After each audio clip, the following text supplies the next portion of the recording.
Hello everyone, this is Taimur Alam, founder and director Blue Orbits. क्या हाल चाल है आप सबके।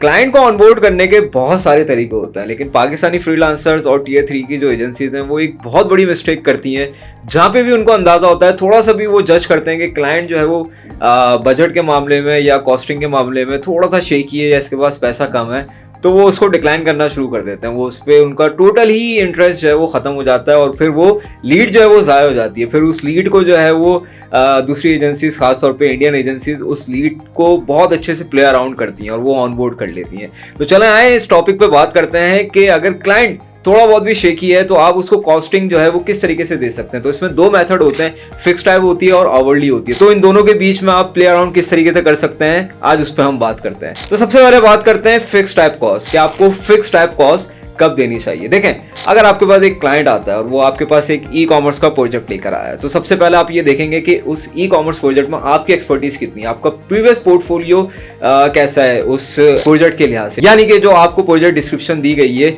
उससे रिलेटेड आपका एक्सपीरियंस बहुत वास्ट है और प्रीवियस पोर्टफोलियो भी है। आपको पता है कि इसके मॉड्यूल्स क्या बनेंगे, उसमें आप क्लाइंट को अच्छा सजेस्ट भी कर पाते हैं कि ये मॉड्यूल्स भी इसमें ऐड कर पाएं। यानी कि इन शॉर्ट कि अगर आपके पास प्रोजेक्ट डिस्क्रिप्शन फुली लॉक्ड है और आपको पता है कि इसकी जो डिस्क्रिप्शन है प्रोजेक्ट की, वो एक कंप्लीट स्कोप जो है वो आपको दे दिया गया है क्लाइंट की तरफ से, और आप उसमें एक्सपर्टीज भी रखते हैं, मतलब आपका प्रीवियस पोर्टफोलियो वेल डिफाइन करता है कि आप ये प्रोजेक्ट बहुत आसानी से कर सकते हैं और क्लाइंट के पास अच्छा बजट भी है, तो आप यहाँ पे उसको फिक्स टाइप कॉस्ट दे सकते हैं उस प्रोजेक्ट की अपने प्रीवियस एक्सपीरियंस से। और जो क्लाइंट का बजट है उसको मद्देनजर रखते हुए इस पर मैंने एक वीडियो भी लॉन्च की हुई है कि आप कोटेशन किस तरीके से देते हैं, तो आप इस पर यहाँ पे फिक्स टाइप कॉस्ट इसको बआसानी दे सकते हैं। चलें अब बात करते हैं hourly type cost. Hourly type cost आपको कब देनी चाहिए। देखिए, पाकिस्तान में एक बहुत बड़ा मसला यह है कि क्लाइंट जब शेकी होने लगता है, वो कहता है कि मेरे पास बजट नहीं है, तो आप बहुत अच्छे तरीके से प्ले अराउंड कर सकते हैं। आप एक विन विन सिचुएशन जो है वो क्रिएट कर सकते हैं। जरूरी नहीं है हर क्लाइंट आपको जो है वो फिक्स टाइप कॉस्ट पे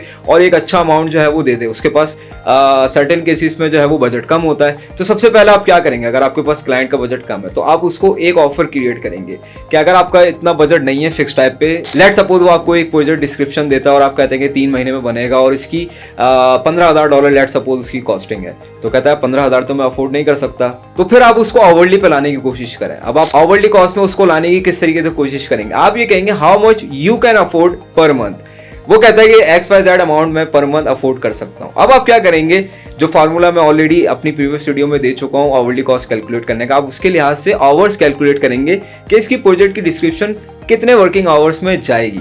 अब आप उसको उसके मंथली बजट पूछेंगे कि आपका मंथली बजट कितना है। उसने लेट सपोज को XYZ अमाउंट बताया। अब आप ये देखेंगे कि उस XYZ अमाउंट में आप कितना टेन्योर तक लेके जा सकते हैं। लेट सपोज का XYZ अमाउंट है और आप ये देखते हैं कि इतने अमाउंट पे फिर ये प्रोजेक्ट जो है वो 3 के बजाय 7 महीने में होगा, तो आप कह सकते हैं उसको कि यार मैं वर्किंग आवर्स जो है पर मंथ मैं इतने दूंगा और मंथली कॉस्ट जो है वो इतनी होगी, लेकिन प्रोजेक्ट 3 के बजाय 7 मंथ पे जाएगा। तो अमूमी केस पे ये देखने को मिलता है कि क्लाइंट खुशी खुशी जो है वो एग्री कर जाता है कि चलो 3 महीने में नहीं, प्रोजेक्ट एटलीस्ट 7 मंथ्स में जो है वो मिल ही जाना है। अब सेकंड अप्रोच पे चलते हैं कि दूसरा कौन सा मेथड होता है जिसमें आप आवरली कॉस्ट को प्रीफर करते हैं। देखें, यूजुअली जैसे हम ब्लू ऑर्बिट्स में काम करते हैं तो हमारे पास MVPs आते हैं। MVPs बहुत से लोग फेमिलियर होंगे, मिनिमम वाइबल प्रोडक्ट। इसका स्कोप कभी भी लॉक नहीं होता। इनिशियल फेसिस में तो हमें कुछ एक छोटी सी डिस्क्रिप्शन तो मिल जाती है कि हम ये प्रोजेक्ट बनाने जा रहे हैं, लेकिन आगे वो किस डायरेक्शन पे जाएगा, कितना फीडबैक लेकर आएगा रियल ऑडियंस पे जब वो जाता है, क्योंकि एक वो यूनिक आइडिया होता है, वो मार्केट में ऑलरेडी एग्जिस्ट नहीं कर रहा होता, तो हमें भी नहीं पता होता कि आगे कितने मॉड्यूल इसमें ऐड होंगे।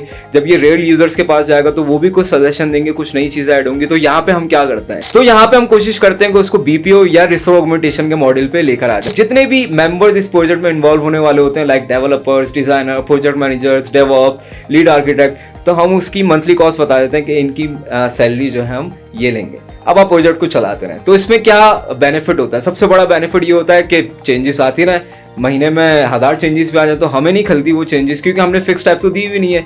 वो जितनी चाहे चेंजेस दे दे, और ये तो अच्छा है कि जितनी चाहे चेंजेस दे दे, हम उसके लिहाज से सिस्टम तो डिजाइन करते हैं कि वो चेंजेस को अब्जॉर्व करे, लेकिन हमें इसमें फायदा भी होता है, क्योंकि जितनी चेंजेस होंगी उतना प्रोजेक्ट आगे जाता रहेगा। और हमने तो मंथली कॉस्ट में डेवलपर्स और प्रोजेक्ट मैनेजर जितने भी मेंबर्स हैं उनको बेच रखा है। तो यहाँ पे जहाँ पे आपकी प्रोजेक्ट डिस्क्रिप्शन क्लियर नहीं होती और आपको पता भी नहीं होता आपके ये प्रोजेक्ट किस डायरेक्शन में जाएगा आगे, क्योंकि आपका प्रीवियस पोर्टफोलियो भी उससे रिलेटेड नहीं है, क्योंकि हर एमवीपी एक यूनिक आइडिया पे काम कर रहा होता है। हर एमवीपी जो है एक नया ही कोई आइडिया होता है, एक कोई नई डायरेक्शन की एक चीज़ होती है। तो इस केस में हम लोग रिस्क ऑगमेंटेशन और बीपीओ पे हमेशा अपने क्लाइंट को ऑनबोर्ड करते हैं। तो आई होप कि अब आपको अच्छे तरीके से समझ में आ गया होगा कि आपको फिक्स टाइप, आवरली कॉस्ट, जिसमें मैंने 2 तरीके बताए आवरली में भी, वो आपको अच्छे से समझ में आए होंगे। तो thank you very much for listening, take care, अल्लाह हाफिज।